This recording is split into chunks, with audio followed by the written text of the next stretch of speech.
Bonjour, nous sommes avec Jean-Louis Rollet de la Sonuma. Est-ce que vous pouvez nous expliquer ce que c'est la Sonuma?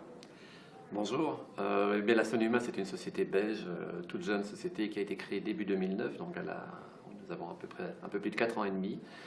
Et elle a été créée par les pouvoirs publics régionaux belges francophones et la RTBF pour traiter, prendre en charge la problématique des archives audiovisuelles de la RTBF. Alors la RTBF, c'est la radio depuis 1935, la télévision depuis 1954-55.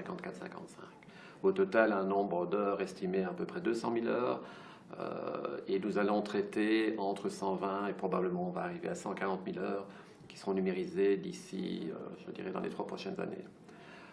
On a entamé la numérisation assez rapidement.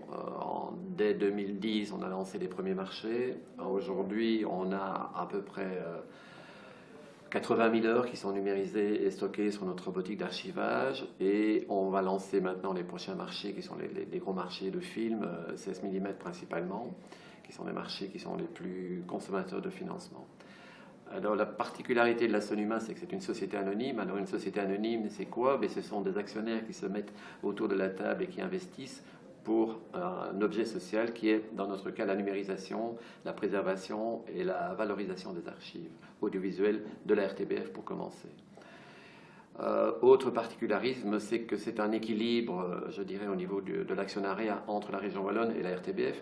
La RTBF qui est entrée dans le capital de la Sonuma en valorisant un transfert de ses archives. Autrement dit, depuis la création de la Sonuma, la RTBF n'est plus propriétaire de ses archives, en tout cas jusqu'à la date cliquet du 31 décembre 2007, mais elle a fait un transfert de propriété et c'est ce transfert de propriété qui lui a permis de monter dans le capital de la Sonuma.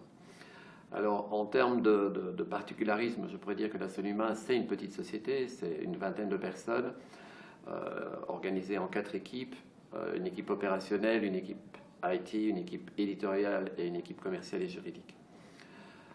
Autre particularité, c'est des partenariats avec d'autres entités ou d'autres institutions existantes. En l'occurrence, ici, le premier partenariat important que nous avons signé il y a quelques mois, c'est avec l'INA pour mettre nos archives numérisées à disposition sur le site Inamedia Pro. Alors, Inamedia Pro, pour les personnes qui ne connaissent pas, c'est le site de vente réservé aux professionnels du monde entier. C'est un site qui a démarré en 2004, donc il va fêter bientôt son 10e anniversaire, et qui est le plus gros site francophone. C'est en nombre de clients potentiels référencés, je pense qu'ils arrivent maintenant à peu près 16 000.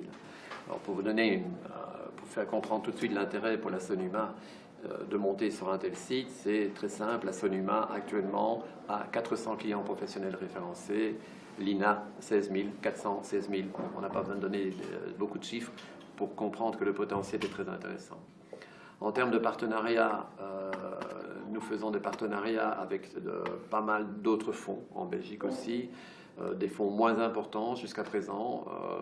Par exemple, le concours Reine-Elisabeth, qui est bien connu internationalement, c'est nous qui allons gérer leurs archives audiovisuelles, ça va passer par notre site internet.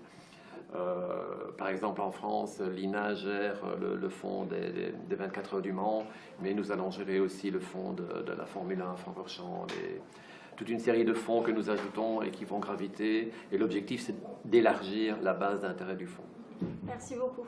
Je vous en prie, avec le plus grand plaisir.